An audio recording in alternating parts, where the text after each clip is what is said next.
Ya, gini saatnya kita update pembutuhan indeks harga saham gabungan bagaimana pergerakannya saudara untuk pagi hari ini semua di zona merah. Untuk indeks harga saham gabungan kita itu terkoreksi 0,55% saudara. Ini masih melanjutkan berarti pelemahan dibandingkan kemarin ya. Kalau kita lihat ISG memang menguat ditutup rencana pemerintah membuka secara perlahan PPKM darurat apabila terjadi penurunan peningkatan kasus COVID-19 hingga tanggal 25 Juli 2021. Nah, hal ini menjadi sentimen positif mengingat sebelumnya, saudara, PPKM darurat diprediksi akan diterapkan hingga akhir Juli. Tetapi sebaliknya, jika angka COVID justru tidak terkendali, meski aktivitas dibatasi, pelaku pasar akan semakin pesimistis. Nah, hari ini indeks harga saham gabungan juga dibayangi sikap wait and see pelaku pasar jelang pengumuman rapat Dewan Gubernur Bank Indonesia hari ini. Diperkirakan RTGBI akan kembali mempertahankan suku bunga acuan. Ini mengingat kebijakan moneter akomodatif masih diperlukan untuk mendorong pemulihan ekonomi di Indonesia. ISG juga pasti dipengaruhi oleh kondisi global. Kita cek penutupan Wall Street tadi pagi, saudara. Oke, saya bergeser ke Wall Street.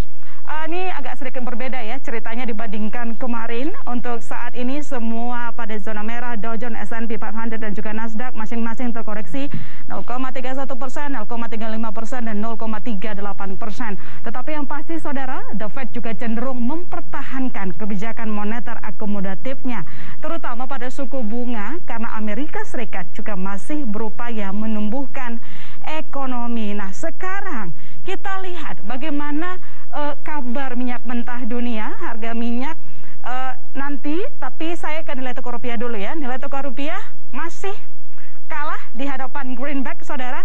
Hari ini terkoreksi 35 poin di level 14.498 per dolar Amerika Serikat. Kita tunggu bagaimana nanti pergerakan nilai tukar rupiah, karena kemarin nilai tukar rupiah juga mendayu-dayu gitu ya. Apakah nanti akan berkembang ke depan?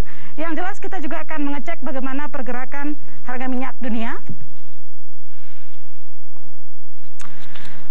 Harga minyak dunia untuk WTI terkoreksi 0,57%, tetapi masih tinggi lah ya, 75 dolar per barrel, saudara.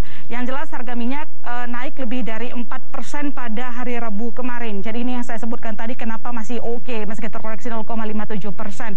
Nah, kalau dilihat karena memang kekhawatiran stok minyak di Amerika Serikat yang menipis, harga minyak berjangka rebound setelah turun sekitar 7% pada hari Senin, menyusul kesepakatan OPEC dan produsen minyak lainnya seperti Rusia untuk meningkatkan pasokan sebesar 400.000 barel per hari dari Agustus hingga Desember. Aksi jual diperparah oleh kekhawatiran bahwa peningkatan kasus varian Delta dari virus corona di pasar utama seperti Amerika Serikat, Inggris, dan Jepang akan memengaruhi permintaan minyak dunia.